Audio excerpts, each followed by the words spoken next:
This is NBA trade recaps. This NBA offseason has been fucking amazing.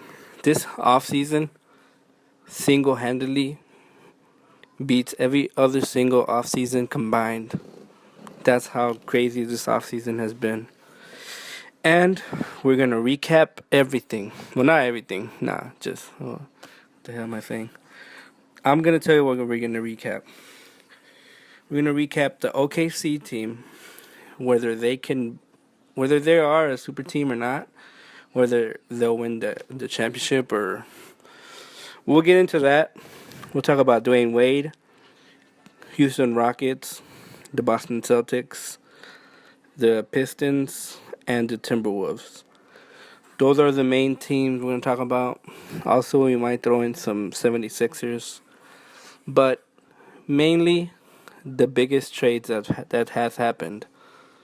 So, yep, that's what we're going to cover.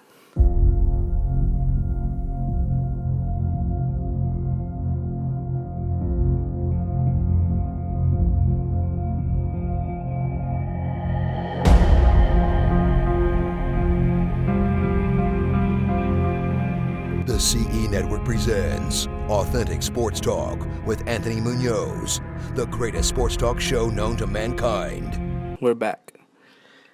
Did you guys like that intro? That was CE Network presents this channel. And the CE Network, we have a team of Pelicans podcast, which is hosted by Mike Valle. He covers everything about Pelicans, every trade, everything they do, every signing, everything about Pelicans.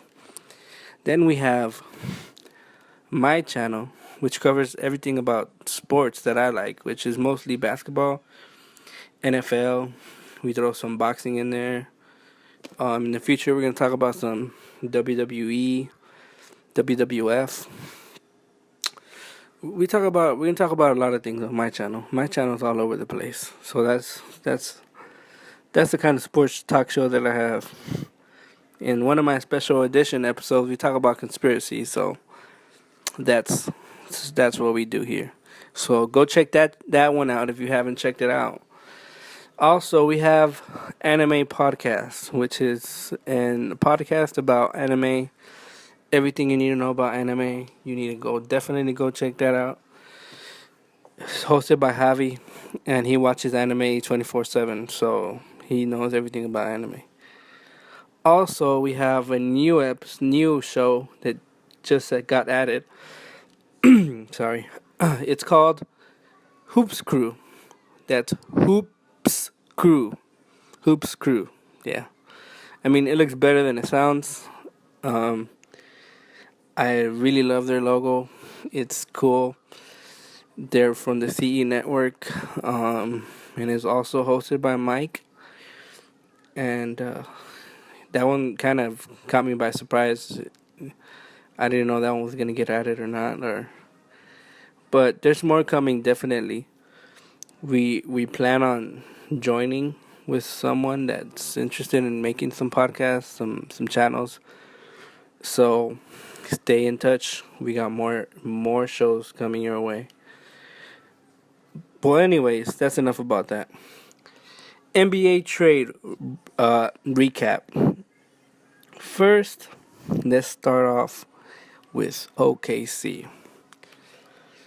Now, before this offseason, OKC was at best the 8th seed in the Western Conference. That's with Russell Westbrook over here averaging a triple-double, fucking killing it, averaging 30 points, just going ham. That's what they needed for them to be, at best, an 8th seed. And now that they've added Carmelo Anthony and Paul George, they have become...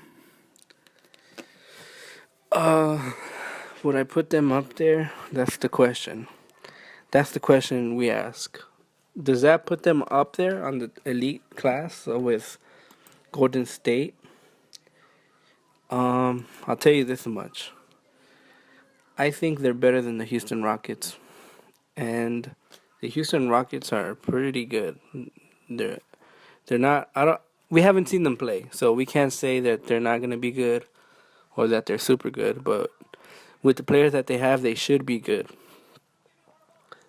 And what OKC has is someone who won MVP last season, who averaged a triple double. He got 42 triple doubles in the season. He broke the all-time triple doubles in one season, currently held by Oscar Robertson. And they added Paul George, a 6'8" small forward who can play the two and can also play the four if he wanted to, but he doesn't want to play the four. That's one of the things coaches have been battling with him in the past. They think if he plays the four, he'll be unstoppable in the power forward position because he's too fast for any other power forward, and he has defense. He has what it takes. So they can use him in, like, I don't know where they're gonna use him. That's the question. And then they also add Carmelo Anthony, who who can get buckets, man. He can post up, he can get in the rim, he can dunk, he can shoot threes. He's not as good as he used to be, but he can do all of that. And he's clutch. So you got Paul George, Russell Westbrook, Carmelo, what's the name? Andre Robertson, and Steven Adams. That's most potentially would be the starting lineup. I don't know. I think maybe Carmelo would play the four and Paul George would play the three. That's how I see it. But they could switch it around if they wanted to. And damn, that does sound pretty dangerous. I think if Carmelo were to play defense, they can beat OKC. Yep, they will beat OKC if Carmelo can play some defense. But Carmelo doesn't. I mean, he could play defense, but he's not known for playing defense. But if he wants to win a championship, he can win a championship if he really wanted to. He just needs to play defense. So that's my opinion for OKC. I do think I think they're going to win a lot of games because, I mean, that's if, who knows, man? Because they need to have chemistry. That's one of the biggest things about basketball. You need to share the ball. You need to play good with your teammates. So you can have an all-star lineup like when the Miami Heat formed, but if you guys don't know how to play with each other, it doesn't matter. A team like the Boston Celtics, before they got Kyrie Irving and them, they can easily beat them by 20 because they know how to play together. So it depends on how well they get along, how well they chemistry-wise. And yeah, it depends on their chemistry. But Carmelo Anthony has played with Russell Westbrook and Paul George, so I think they're going to be a team to be reckoned with because I think they're better than the Cavs. It's like this OKC thing, I can make a whole video on them, but we're going to keep it short with them and just say they're going to make it to the Western Conference Finals. I expect them to, if Carmelo plays defense. That's my if. Okay, now moving on to Chris Paul and the Houston Rockets. Now, this trade, I had some mixed emotions when it first happened because I was really confused why it happened. But nowadays, NBA players, they want to play with their friends, with their like people they know. I mean, that's the norm now. Like trying to play with my homeboy, you know. But when I first heard about this trade, I was like, wait, why does Chris Paul want to go to Houston when James Harden was basically the point guard the whole last year and he was doing amazing? He was even talks of MVP. So why would Houston, like, I don't understand. They should have just kept James Harden as a point guard, try to get a shooting guard, and shit like that, you know? Try to rebuild the Rockets as James Harden as their point guard. And just get like a role playing shooting guard. But I don't know, man. Just the Houston Rockets, they need to prove themselves. They're a team in this trade that we don't know what the hell they're gonna be. They have to go out there and prove it. And the thing I don't like about this trade is that Chris Paul could have gone to a team where they would have been, in my point of view, favorites to win the NBA Finals. And that team is the San Antonio Spurs. Because they need a point guard. They need someone to take over for them, like as in shooting, as in taking over a game. Because they have Kawhi Leonard, they have good pieces around. And Chris Paul would have made that championship difference. But with the Rockets, I don't know, man. I just don't get it. Like I don't know, man. That's how basically my reaction was. So that's my reaction to the Houston Rockets with Chris Paul trade, which is crazy because any year, like let's say Chris Paul, a year where Chris Paul was traded, I think that alone is like a big headline for one off season. But so far, within these 12 minutes, we've talked about the OKC trade with Carmelo Anthony, an all-star, Paul George, an all-star, two players who got transferred from their teams to one team. So in one off-season, we got OKC acquiring two all-stars. That's basically the equivalence of the '08 Celtics team. That's basically what we did in '08. The Boston Celtics traded for Ray Allen and Kevin Garnett, and they were already championship contenders just with two All-Star additions. And that's what OKC did. And that's huge. Just that alone is huge. But then we have Chris Paul trade, which is MVP in the MVP running candidate, who adds an all-star caliber point guard who is basically might be, not right now, but like maybe a couple years ago, known as the best point guard in the league. That's another big trade.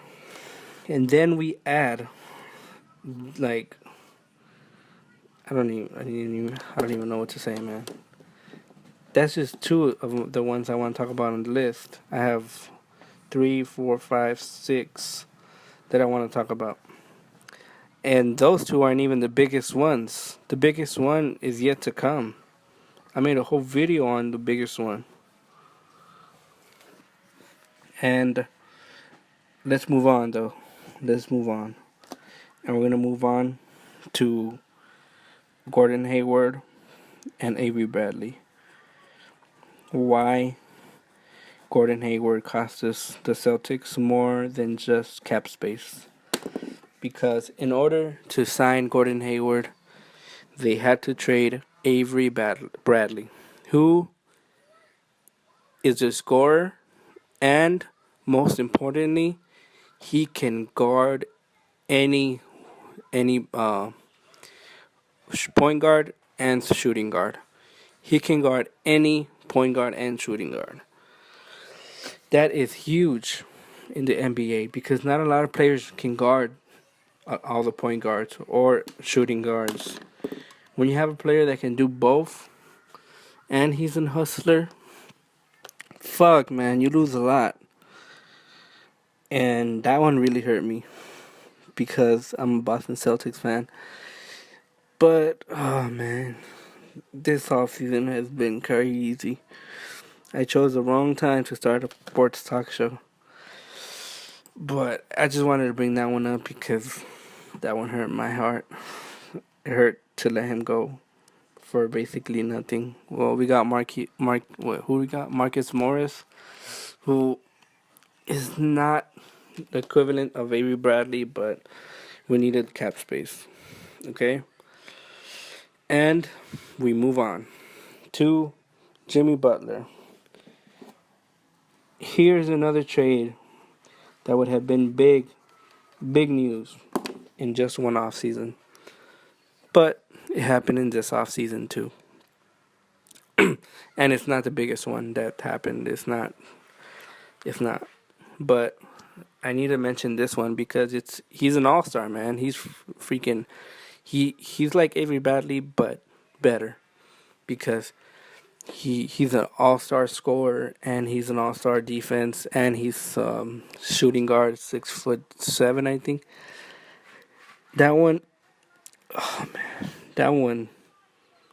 I mean, that trade, the Chicago Bulls traded him because they are in rebuild mode, and apparently they don't think they can rebuild with Jimmy Butler as a centerpiece, which I don't agree because he is a very, very good player.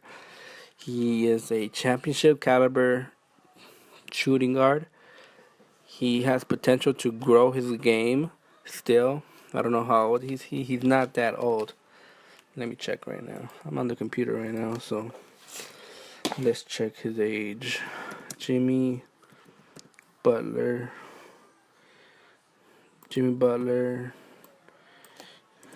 Let's see. Oh crap. Okay, Jimmy Butler. He is 28. 28. That's not that old. He still has time to improve. Michael Jordan didn't win his first ring till he was 33. So I mean, he has a lot of time to improve his game.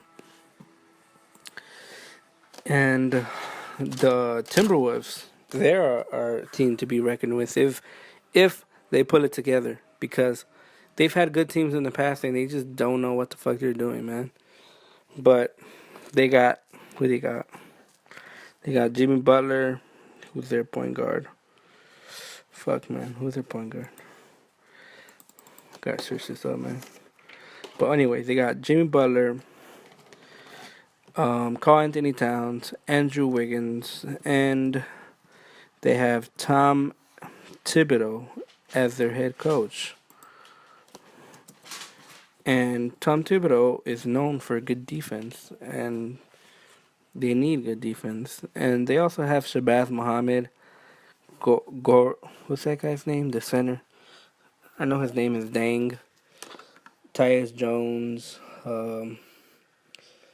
Their point guard is Jeff Teague. They also got Jamal Crawford. And they have Taj Gibson. So they got a squad, man. They got a squad. So, yeah. That's it for Timberwolves. That's all I wanted to say about that, man. That shit's crazy. Hey, man, the West is fucking lit. But on to the next one. Who we got? We got Dwayne Wade. Dwayne Wade got bought out by the Chicago Bulls.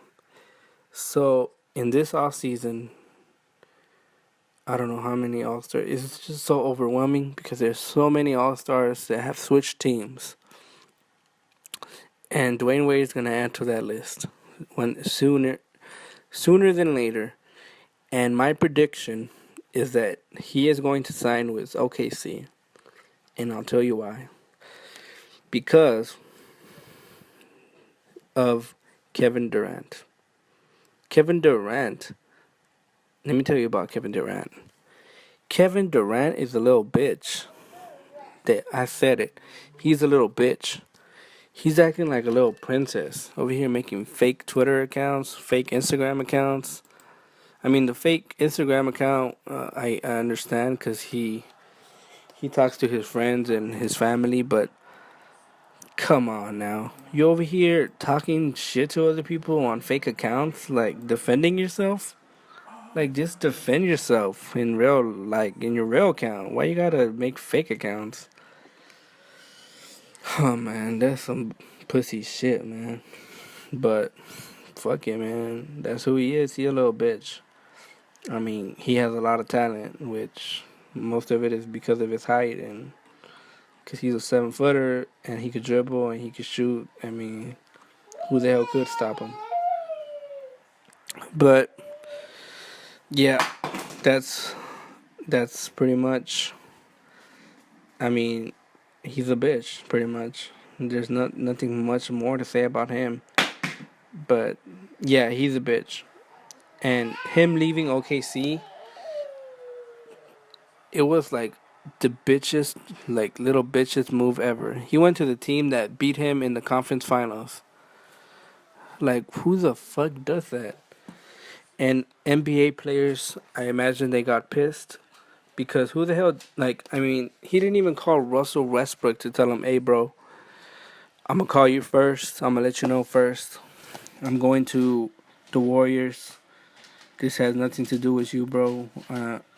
I just really like how they play over there. I want to be in the Bay. But nah, he just fucking left. He didn't tell his bro, his person who he defended multiple times against the media. But when it comes to him leaving, he doesn't even get a phone call or a text. Like, that's a little bitch move. And I think that's why Carmelo wanted to go to OKC. He actually said it in his press conference that Russell Westbrook's loyalty is one of the reasons he went. Because why would he mention loyalty? Because of KD. KD wasn't loyal to OKC, and Russell Westbrook had to stay and fucking kill himself to be a playoff team. And Dwayne Wade is old school. He supports that kind of shit. And he's going to want to win a ring with OKC because OKC deserves a championship. And they deserve a championship beating the Golden State Warriors in the conference finals. And with Dwayne Wade adding to that, I will change my mind and I will say that fucking the OKC, they're gonna take it, man. They're gonna fucking go to the finals and they're gonna play the Celtics, and it's gonna be one hell of a finals. But on to the biggest trade of the whole offseason. It wasn't the trade, it was how everything happened. And let me tell you this much. This shit was fucking crazy. I don't know how it wasn't a bigger story. I mean, it was a big story, but in my point of view, it was huge. It was probably like the biggest story, like since, I don't know, man, Kobe and Shaq or something. Because, like Kyrie Irving wanting to leave a championship contender where he is basically with the best player in the world. Like, who does that? Like, who wants to leave a team where you can go to the finals again?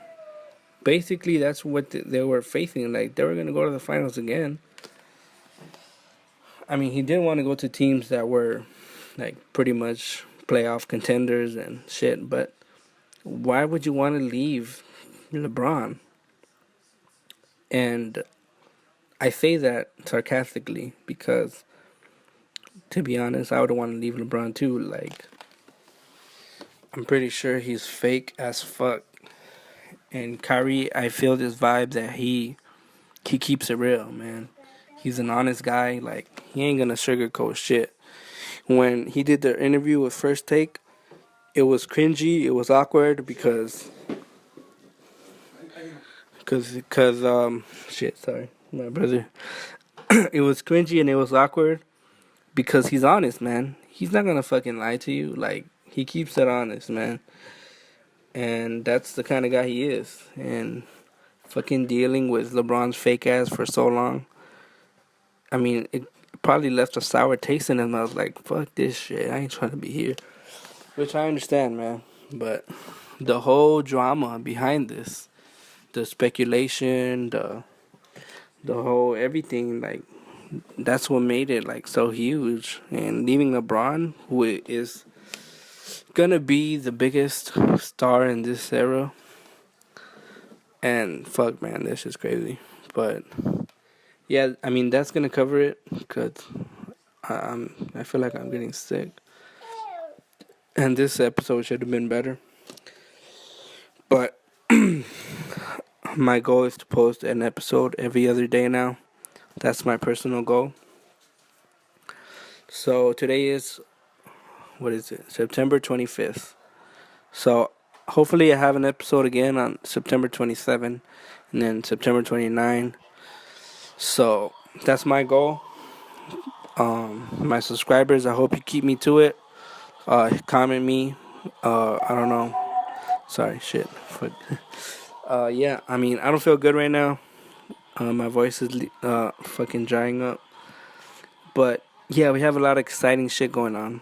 But I'm gonna cut this video off now because yeah, I'm not feeling this video for some reason. But those are my takes on this NBA recap. Yeah, man, I don't know what to say. Fuck. But fuck it. Catch me on my next video. I don't know what it's gonna be about yet, but follow me on Instagram. I'll let you guys know there. So, see you later. Peace out.